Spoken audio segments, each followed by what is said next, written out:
SUAS operators face a number of challenges when it comes to carrying and deploying drones in the field.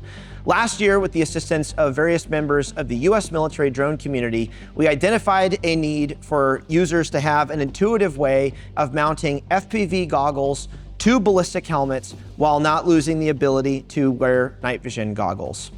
This is the ADAPTIV Defense Latch Integrated Goggle Harness.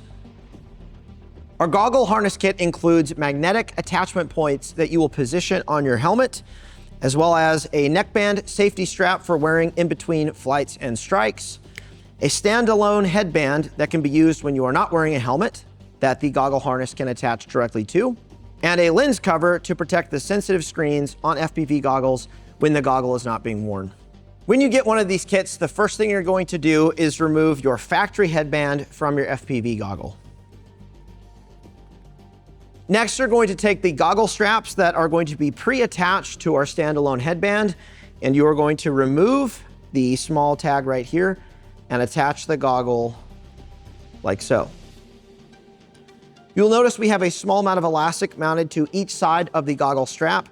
This is so you can create positive pressure to your face to have the best field of view possible with the screens of your goggles. You will also notice that on the main assembly for the goggle harness, we have two small buckles coming out at 90 degrees. This is where you will be attaching the safety neckband if this is something you are interested in using. If you want to delete this whole thing and you want to have less hardware on the harness itself, we also include two small tri-glides that you can use to remove this entire portion right here.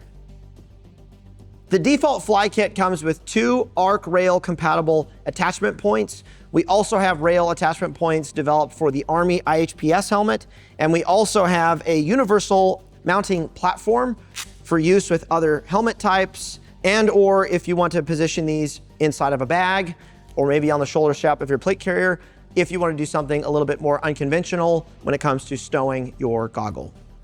The arc compatible attachment point can either be positioned center line on a helmet if you're running your hearing protection mounted to the backside, or you can mount it in the rear of the arc rail if you're using a more traditional headset mounted on the center. FPV goggles have very sensitive OLED screens, and you want to keep these covered up and definitely not pointed in the direction of the sun. So we also include this lens cover and a generous piece of adhesive-backed Velcro loop. Pieces of this can be mounted to the inside of your FPV goggle for your lens cover to then attach to the inside of. When you're ready to remove the headband to use with your helmet, because you've added your attachment points, it's as simple as going underneath the elastic right here, lifting up on the FIDLOCK latch, stowing your headband in your BDU pocket or somewhere on your kit, adjusting the length of these buckles as necessary, and you're good to go wearing this with your helmet. On the backside of our goggle headband, we have these generous pieces of Velcro loop for mounting your goggle battery, depending on what kind it is, like so. The F.L.I Goggle Harness is available now at adaptivedefense.com. We can also take special requests for different kinds of helmet mounts to accommodate different models. We can also do different colorways, and we can also handle government orders into the thousands if that's something your organization needs. Thank you for watching.